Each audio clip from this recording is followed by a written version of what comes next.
Flipping a switch, I clear out the static, letting my voice flow into the mic. In another place, you flip a switch and hear the static before my voice flows over the radio, telling stories, spreading hope, even when there isn't hope in sight, because there is. You just have to look for it, digging through the rust and dust.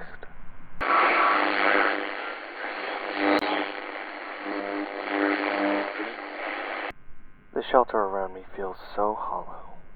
Wind howling through cracks, carrying the winter chill. Always the worst at night, so I huddle closer to the flames. My small campfire, my salvation from the storm, trying to keep from shivering.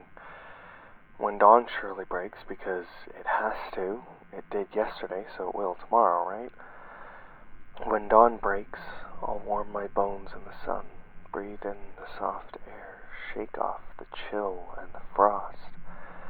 Pack my layers in my bag, let my skin feel the heat while I make for the next shelter. Unsure of the route I need to take, but if I'm to survive, if I'm supposed to be able to keep going, if I want any hope of finding safety, I need to leave cracked and hollow ruins behind. Walk in the warm sun, feel the wind whistle around me, hushed stories told to me from far-off places.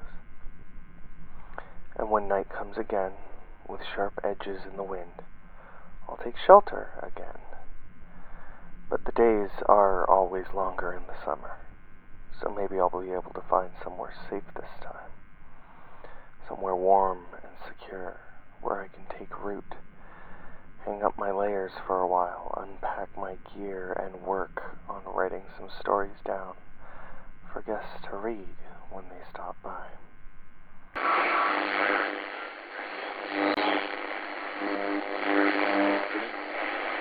The magpie boy walks along, his bags and pouches weighed down, treasures and trinkets from scouring and scavenging, but there are still many clicks to go.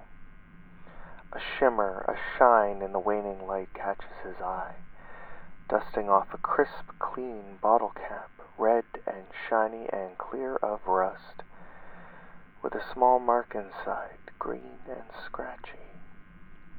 The reticle lets him know his songbird is wandering, getting herself lost.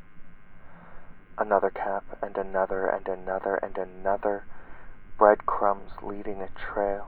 Soon Magpie has a fistful of caps, all as vibrant red as his hair, or a thread on his belt. Suddenly, the boy understands.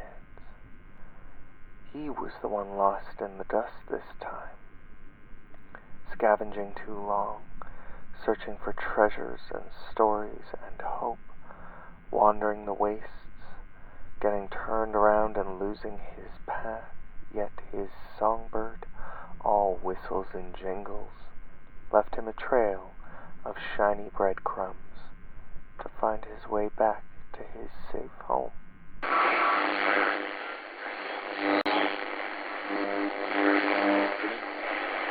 The Railyards have been quiet for so long, twisting steel tracks snaking everywhere, veins and arteries made of iron and steel and wood, now so empty, covered in rust and overgrown vines. Sometimes a patch is cleared from survivors trudging along the path, or maybe the ghost of a train coasting along the rails, unsure of its destination. I wander those paths, wondering how many others have lost themselves, wandering the mazes of iron and steel and wood, pondering, how long have I been following this path? Plucking an iron spike from the rubble, I take a detour down a rusted, overgrown set of tracks. The intersecting ones look too clean, too much like a path of safety, security, and freedom. So I trudge through the dust and rust. Wasted wandering always has felt more like home anyways. As I dig into the brush, I swear for just a moment, I hear the ghostly whistle of a train making its way down the tracks.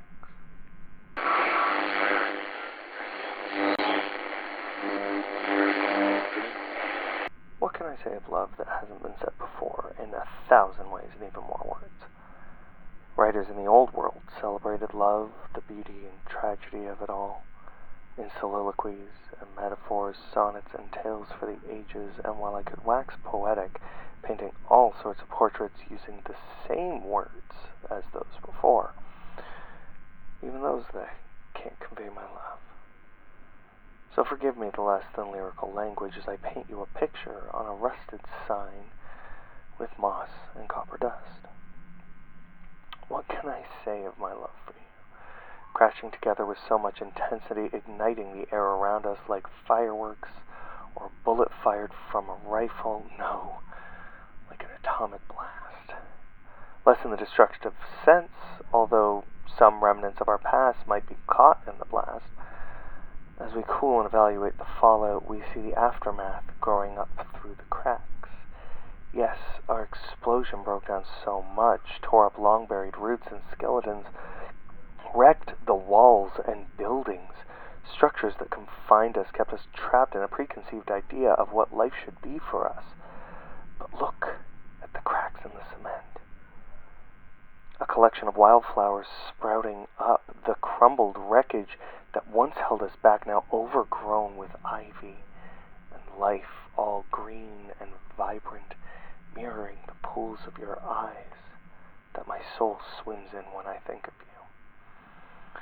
I've never believed in a heaven or hell, but I find heaven coursing through my veins when your lips touch my skin, or when your teeth find my neck. And I find hell in the absence of your voice, telling me stories all day and all night. So what can I say of love? I can repeat the words of writers and lovers before me, or I can tell you what lives in my heart when I hear your voice and the song in your soul, when your touch sets me ablaze. My dear, I've spent so much time surviving the wasteland, living through devastations and fallout, looking for hope again and again and again, digging through the dust and rubble. Never thought love would have me caught in a sniper sight, ready to take a shot, waiting for the moment to be just right. My love, my dear, what else can I say of love, other than how grateful I am that in this wasteland of past selves, of ruins and scraps, that I found you, wandering along the broken roads, picking wildflowers in the wreckage, and humming a tune with a heart full of stories to tell. Can I tell you mine? Or should we write a bunch of new ones together?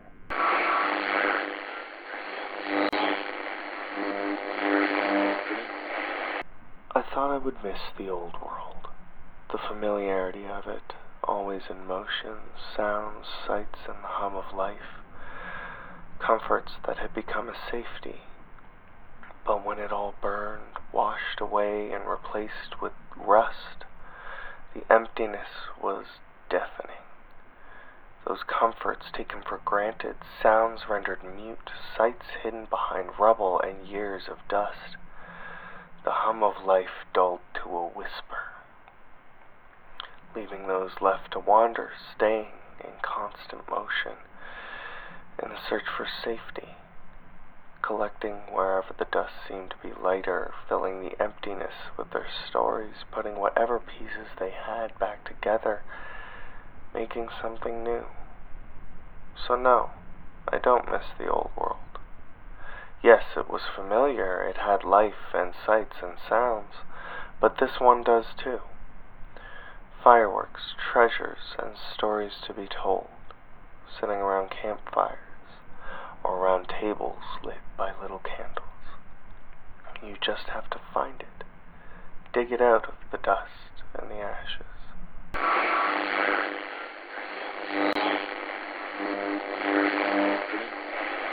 Hearing the water crash against the beach while wandering up and down, picking glass out from between the rocks and sand, sets my soul at peace.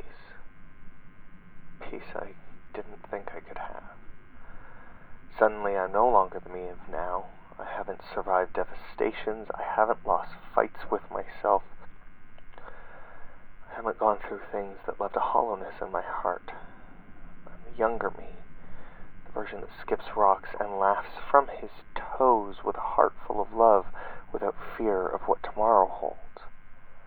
Your laughter and excitement snap me back, but I'm still not the me of now anymore. No, I'm a convergence of selves, sitting on a rock telling stories, remembering what love and happiness look like. And suddenly, the dust in the air has cleared.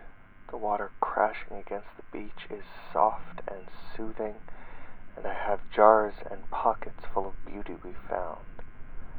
Reminders, there's still a lot to survive. There's still a lot of scary. But I can always find happiness sitting on a beach, collecting sea glass and telling stories with you.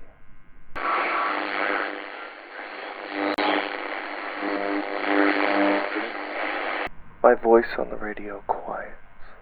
Signing off on another day. Buzzing static replaces the stories, but doesn't silence them.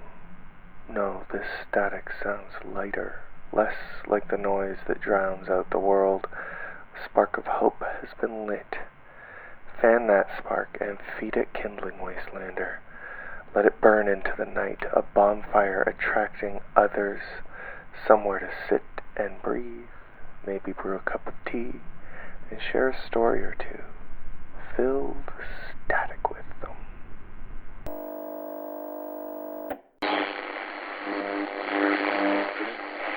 Stories are a fascinating thing. Everyone has one. Some are happy, some are sad. There are stories of beautiful love and hope, and there are tales of sorrow and rage.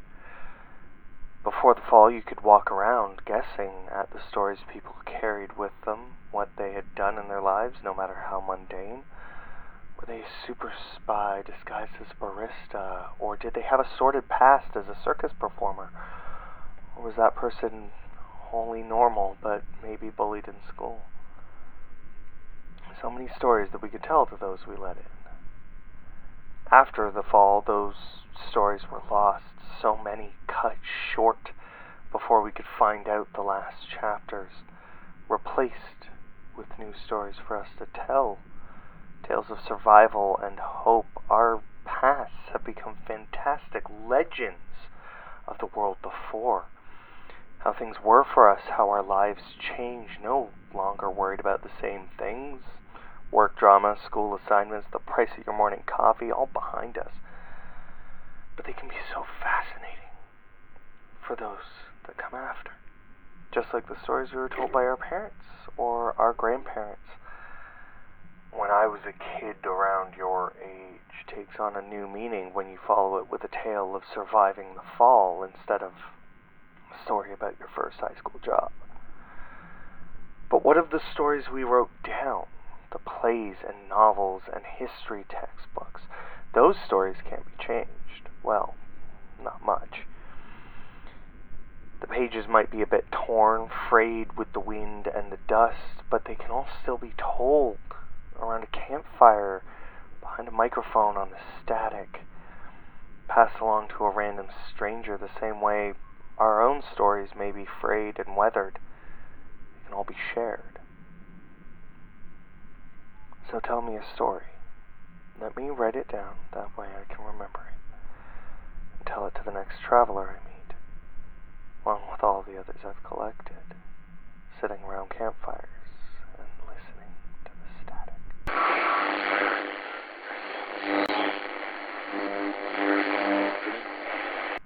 The lights are brighter than I remember. Not that I was in darkness this whole time, but it's been a long while since I was staring up at them properly. Locking myself away from the sun, curtains drawn to try and block out the noise, thinking, this is how I'll keep myself safe. Blocking out so much more. Cutting myself off from the bright and the safe and the hope. Somehow Even with the curtains closed, the noise keeps coming, buzzing, static, screaming through tinnitus, hitting a painful frequency that reverberates and echoes through everything at a high enough pitch to shatter glass, only stopping when the sound of the bunker door screamed louder, drowning out the noise, letting the light in, hitting me with a breath of air, not exactly fresh, but new, filling my lungs with strength and something akin to hope. So I pull my goggles down for now, until my eyes can adjust to the brightness, because they will adjust, and I'll look forward to adventures in the daylight.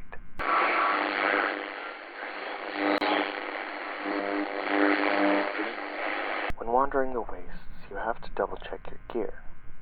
Make sure you pack all the essentials: water, rations, knives, and rope. Things to keep you fueled, weapons in case of raiders, since, of course, you might run into those, depending on where you're traveling. You may need a thick coat, or a scarf, hat, and gloves. Remember to have layers in case of cold. On a related note, fire tools or supplies, matches, or a flint are great. A lighter, if you can scavenge one, is good too. But most importantly, don't forget to pack hope. Don't forget to pack compassion. Don't forget to pack humanity. Admittedly, these are abstract concepts, things made rare in the wastes, but you can still carry them with you. A small token from a loved one, some scraps to trade, extra rations or a flask of water, a radio clipped to your belt, set to just the right frequency. These can all remind you of those concepts, packed in your heart, held on to deep in your soul, like a small flame kept alight, shielded from the storms all this time, lighting the way to safety when wandering in the wastes.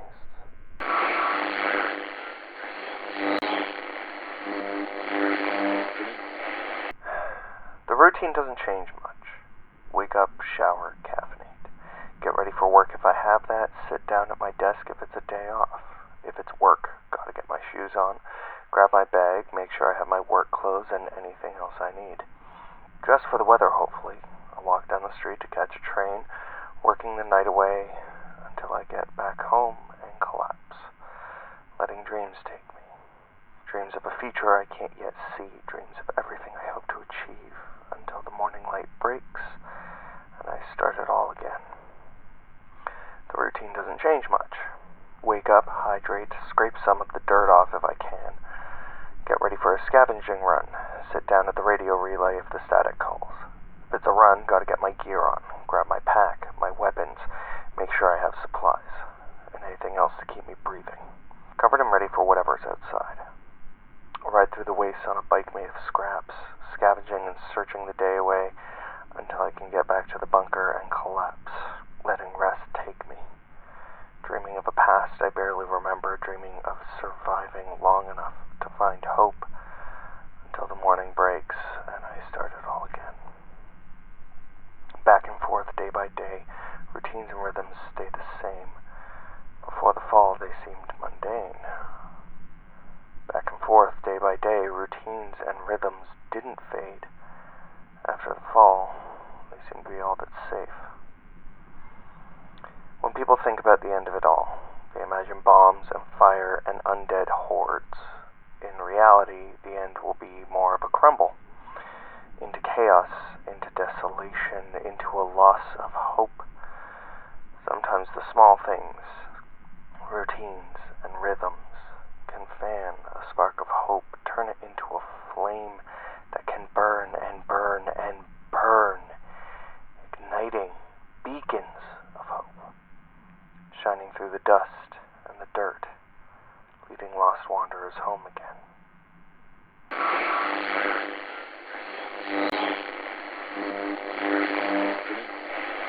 Water crashes on the beach, sand peppered with all sorts of scraps, glass tabs and caps tell stories.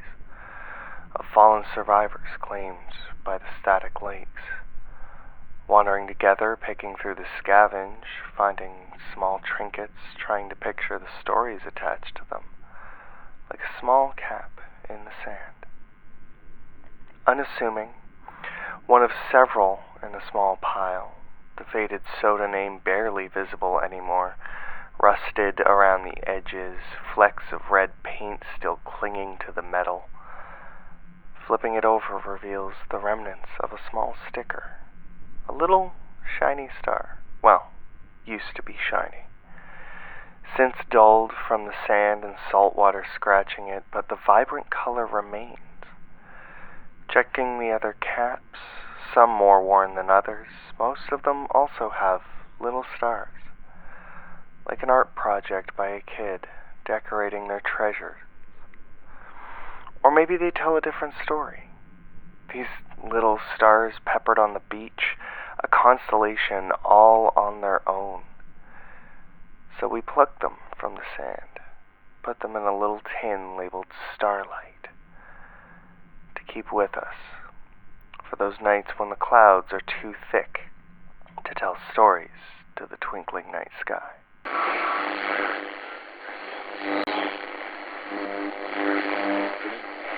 The hazy smoke still clings to my clothes, lets me lose myself in a memory.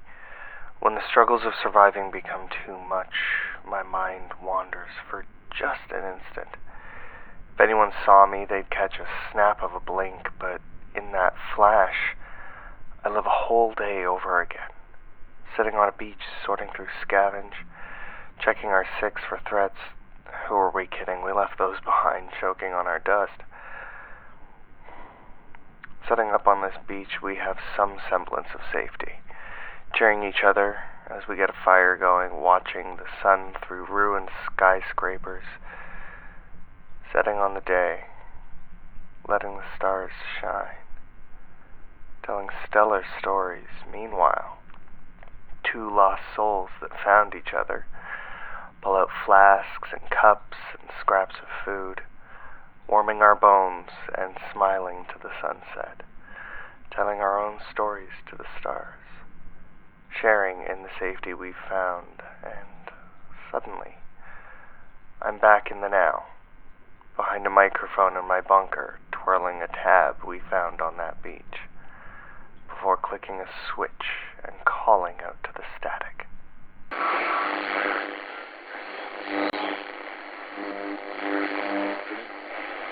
The static on the radio is deafening.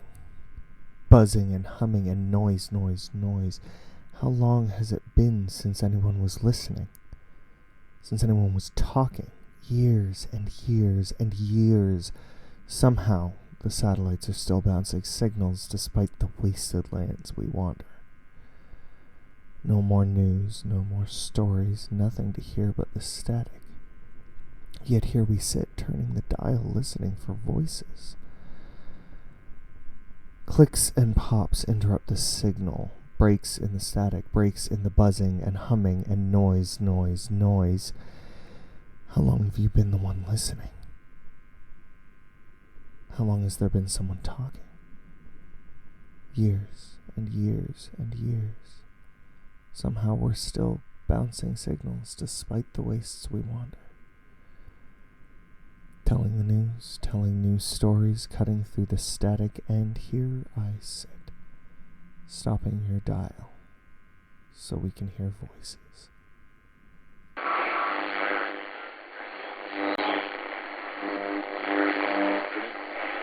There's a haze over the city in the distance. The heat and the rads are higher than normal, hot enough to sear flesh, and scorching even the dust beneath our feet. Wastelanders huddle in the shade, running for shelters, bartering every last scrap for a drop of water. The ones with full flasks share what they can, but even the most generous have to save some to survive themselves. Everyone knows the scorch will pass, leaving cooler nights with all the stars shining bright.